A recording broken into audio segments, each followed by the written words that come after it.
So, welcome to this Earth Day service. Bear with me if I get lost or get lost on words. Um, so today, caring for creation. When I think, for me personally, when I think of Earth, I think of God. I think nature. We are all connected. Um, but Earth Day started and has secular roots where it didn't come around in the Christian community or in the religious community. It was came around secular because before I was born, but you guys might remember when rivers were on fire.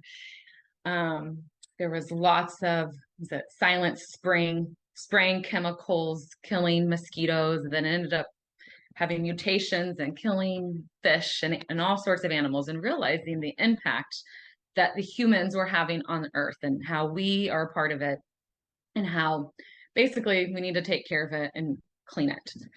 This, for me though, um, as Christian, I almost feel like it's part of our doctrine, as well as not just like Swedenborgian's teachings, but just Christian teachings, that there's this emphasis on environmental stewardship, that we have stewardship over the earth and that it is our responsibility to care for nature and to be a part of it.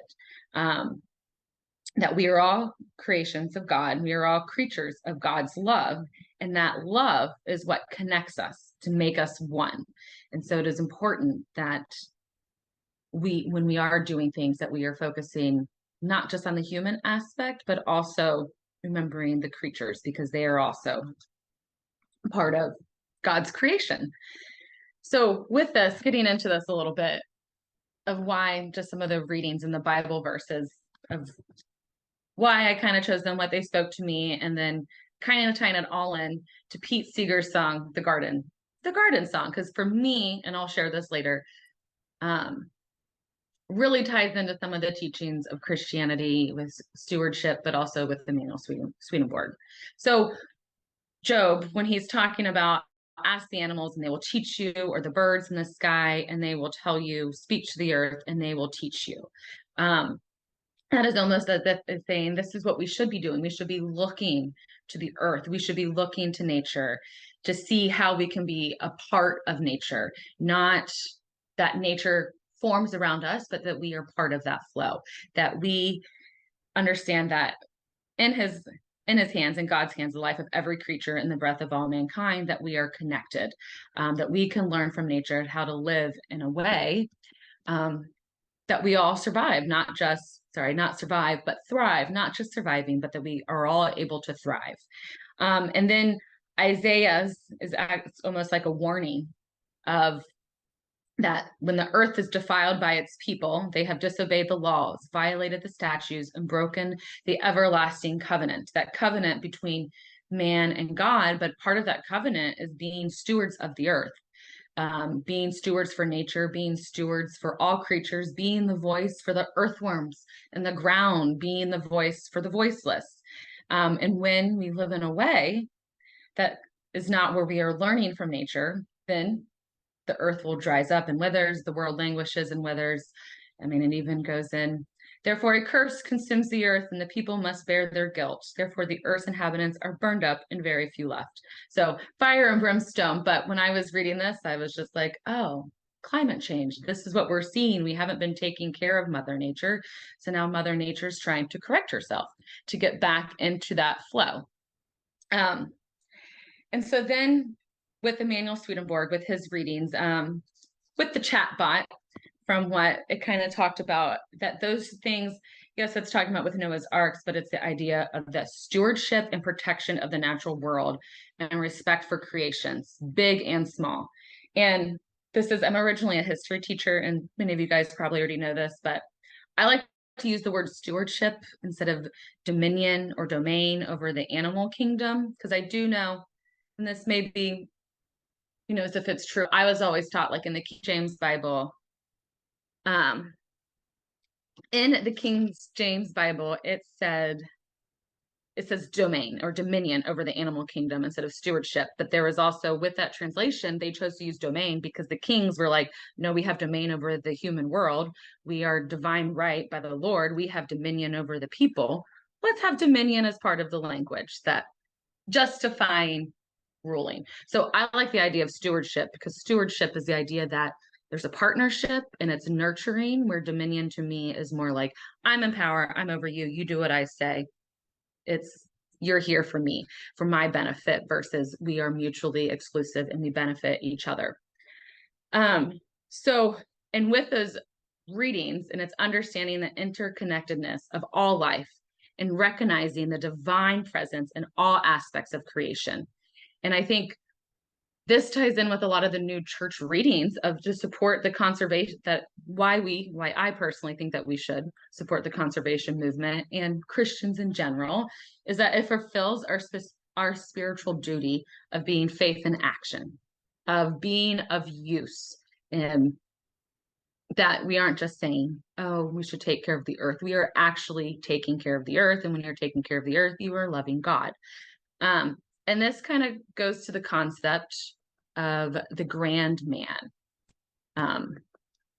So knowing that with Earth Day, and as that, knowing that we are all creatures of God's love, that we are connected by that love, and that is the idea of that the grand man. So the idea that the entire universe is actually one living and breathing organism, just as our organs are each separate from each other, with each having its use or function of the body, they are still part of the larger whole body. That in turn was designed with its own use or function. Each of us find our use or function in society, that we act as larger communities and societies. This usefulness concept runs through all of creation, from the smallest atoms that builds to the elements on the periodic table, all on up to the largest of societies, all the way to the idea of the universe as one living and breathing life. So this is to remind us in grand man that we are part of nature. We are just on the same level with the birds and the bees and the trees and the mountains. We are part of the whole. And just as we try, as humans, try to live our best life and complete and do every task to the best of our ability and live in a kind, good, and truthful way, in hopes that our actions benefit others and do not cause harm, plants and animals do the same. From the frogs and the bees, insects, the worms, to the microorganisms and the bacteria found in the ground, into the ones found in our guts. They do what they are supposed to do to the best of their abilities with what they have. So they are part of those systems, those ecosystems, as we're taught when we're younger, that we all play our role. And that's kind of connects into the grand man concept, that we all have our part and we all have our own individual function, but when we are together, we serve a bigger purpose, a bigger whole. And this, I do remember, I do have a vivid memory of being in third grade, Miss Schemmel's class, and we were learning about ecosystems, and I remember being in awe. I was like, oh my God, this is so amazing. And I thought, God has created such this beautiful thing that everything balances each other out. And like, you don't need this oversight puppeteer of going, oh, we have to make sure that there's not too much of this or too much of that, that it just naturally balances itself out. And I just thought, what a wonderful creation. And I will say, as a little kid, it hurt me to see people not take care of the earth, because I was like, what are you doing? This beautiful thing that God gave to us, we're not going to take care of. And I will say it is a pet peeve of mine, people that are very Christian and they go to church, but then, oh, why do we recycle? That just costs extra money. Oh, who cares about the straws, save the sea turtles? And I just want to be like, how can you say that you listen to these doctrines and faith, but you don't see how by not taking care of the earth, it's a slap in God's face, in my opinion. It would be like going to his house with muddy shoes and walking in and getting it all over the floor and then putting our dirty shoes on the coffee table and not even realizing how rude we are being. It's not appreciating what we have, what was given to us. And so with that, it's kind of how we're all connected, and kind of going into now with the Garden Song by Pete Seeger. I will kind of share a little bit about me. Like I said, the earth always I find God in nature and in the earth. And a lot of that's probably from my parents. And you guys know my mom, but I do have a memory of my father when I was very little. And we would always go to church on Sundays. And I was asking Dad, why don't you go to church with us? Why do we all go to church and you stay home? And his comment to me was, well, I already have my relationship with God. I have done that. I built that relationship. I don't need church to help me create and build that. And then he told me, my church is nature. I can go out in the woods and I feel God. That is where God is for me. That is my church. It is nature. So with that, I think I've always associated God and nature together. And then here's one day, and this was in 2020. It was, lots of things going on in the middle of the pandemic, and then lots of protests going on. So I, on Spotify, was listening to a lot of protest songs. And of course, you had Pete Seeger listening to Peter, Paul, and Mary. And if you've been on Spotify, then other songs will pop up by artists. And the Garden song popped up by Pete Seeger. And I will tell you, I've not heard this song in years. In the first line, song started playing, I was overwhelmed. I just started bawling my eyes out. And it was like a spiritual thing, but I was so overwhelmed where I was like being taken back to being at Kemper Road, like a vivid memory. Like people that remember Kemper Road, I think down in the basement sitting, there's the bathroom over here. The door to outside is behind me, and in front of me is the cabinets that we had, the little bureau. And I had a memory of some man playing on a guitar, the Garden song, and everyone's sitting there and just rocking back and forth. But it was like a memory of singing and hearing the lyrics and thinking, oh, this is so true. This is God. And then it took me back more to being in the woods at Kemper Road.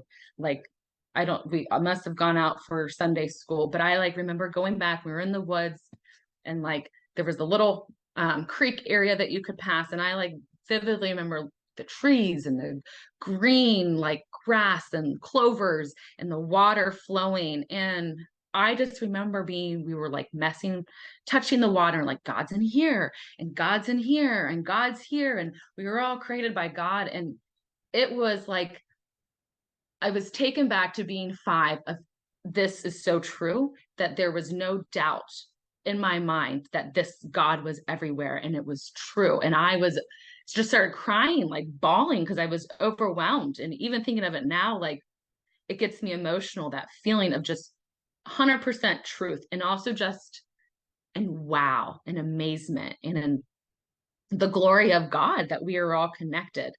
And it really spoke to me how we all have that role and we all have that purpose. And then the lyrics started playing more and more. So really quickly, I added this in at the last minute because this is the teacher and Shannon. I'm going to share PowerPoint again, but I put the lyrics on there because I was like, if I'm going to talk about it, you need to know what I am saying. So I kind of put the lyrics here so that you guys are able to kind of see it. And this is when the song was playing. These are the things I was thinking. And I don't even know if we ever got in this much depth when we were in Sunday school, but this is what the song spoke to me. And still to this day, when I hear the song, it's spiritual to me. So when it says inch by inch, row by row, gonna make this garden grow, gonna mulch it deep and low, gonna make it fertile ground. I hear that, and the garden is my soul. It is our soul, and it is when we mulch it, we are trying to nourish it and make it ripe for plants, for growing, to bear fruits. And so we're making ourselves ripe for God's love, to make ourselves fertile so that we can grow, but also that we can help other people bear fruits, that they can grow, that when something's fertile, it's loved, it's cared for. And then it goes on to the next one where it's well, I'm going to go to the third one where it says, pulling weeds and picking stones. We are made of dreams and bones. When I hear that, the weeds and the picking stones, I was like, oh, that is me looking deep within myself and pulling those weeds and those stones that maybe represent of me confronting my demons or my sins, or looking at those things that of knowing, yeah, sometimes I don't always do the right thing. I probably should have done this instead of that. I shouldn't have taken the easy way out, but I did. But it's looking within ourselves and reflecting so that we become better people, so that we can be of better use, so that we can be more angelic. So we can, that way then it's instinctual for us to naturally be good.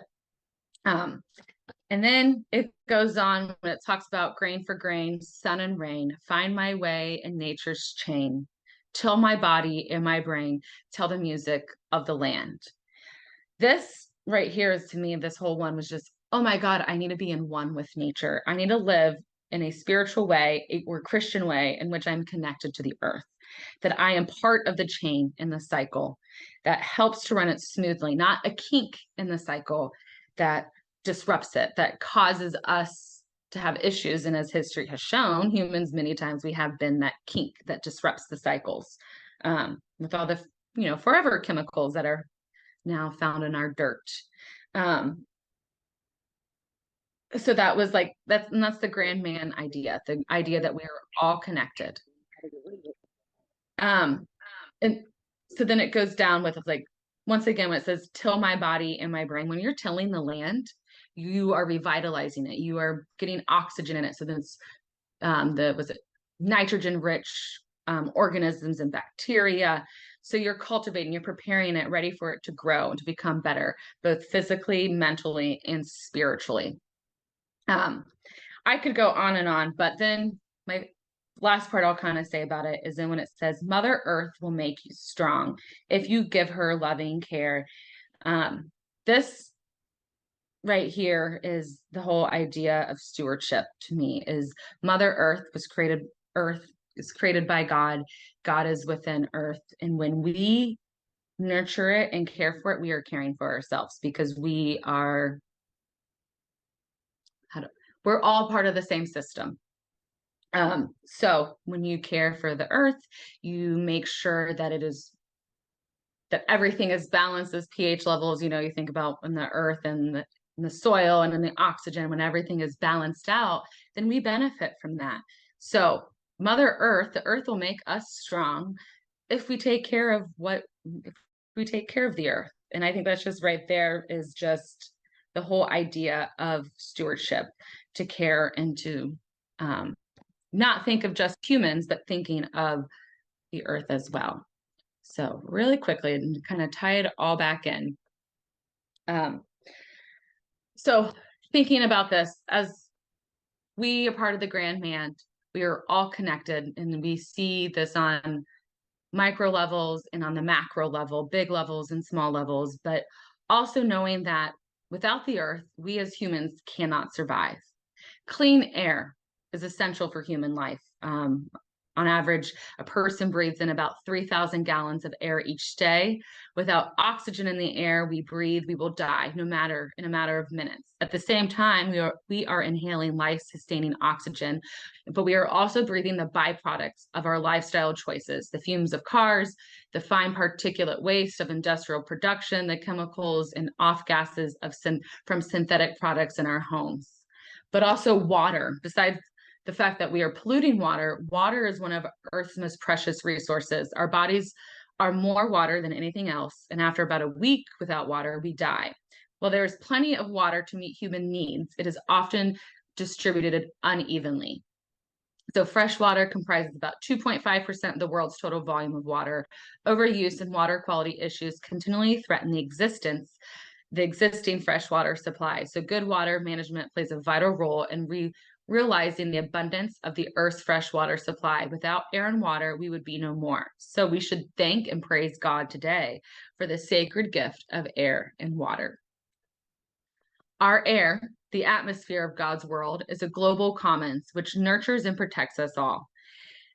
As a community of faith, we understand our moral obligation to protect the air around us. As stewards of creation and as instruments of justice and reconciliation for our neighbors, nature, and generation yet to come, we have a responsibility to protect the sacred gifts given by God and to heal a world torn by brokenness and human strife. Air and water pollution, like all human-induced environmental degradation, is a sign of having stepped away from living, how Job said, by looking to nature to see how we can learn from it. And then if we don't, it leads to those paths with like some destruction, so that we might find a good way to be in tune with nature's way, a place for rest for the rest of us for the rest of our souls and clean air for our lungs. We must first acknowledge and examine where we stand today by delving more deeply into the issues and explore the local, regional, and global connection of our actions and inactions. So sometimes I think the way that we live, like the society and the world in which we live in, it is hard to, how do I say this? So here's a personal example. I have bags full of batteries, like because it hurts me. It literally hurts me to put batteries that are old in a garbage can, because I know then those batteries are going to go into the ground, and there's going to be chemicals that get leaked that I know that's not good for the bugs and the worms. And then I hear that Jiminy Cricket in the back of my head, like God's voice going, wow, Shannon, you know that's bad for those little creatures in the ground, and you chose to do it because it was inconvenient for you to collect them and go drop them off somewhere. Like, it's inconvenient for this little animal to be living in filth and our forever chemicals that hurt them. And so with that, sorry. And so with that, it's kind of what I'm going to leave us with the message. And I'm going to roll my eyes in saying this because my mom said it my whole entire life. And I think my brother and sister, we always joked about it, but it's kind of the idea of the grand man concept a little bit, but think globally, act locally. So knowing that we are all connected, but what can we as individuals do to live in a way that is maybe where we are more ingrained and in flow with nature in a way that helps all creatures, not just humans, but the earth, and understanding the importance that without it, we are not here.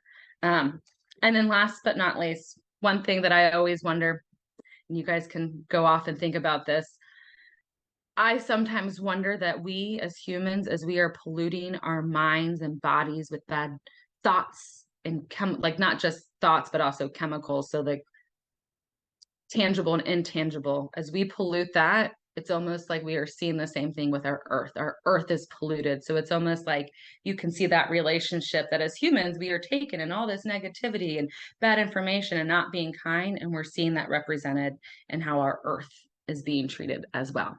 So, and with that, and that's it. I don't know. I don't know if I can say amen or not, but amen.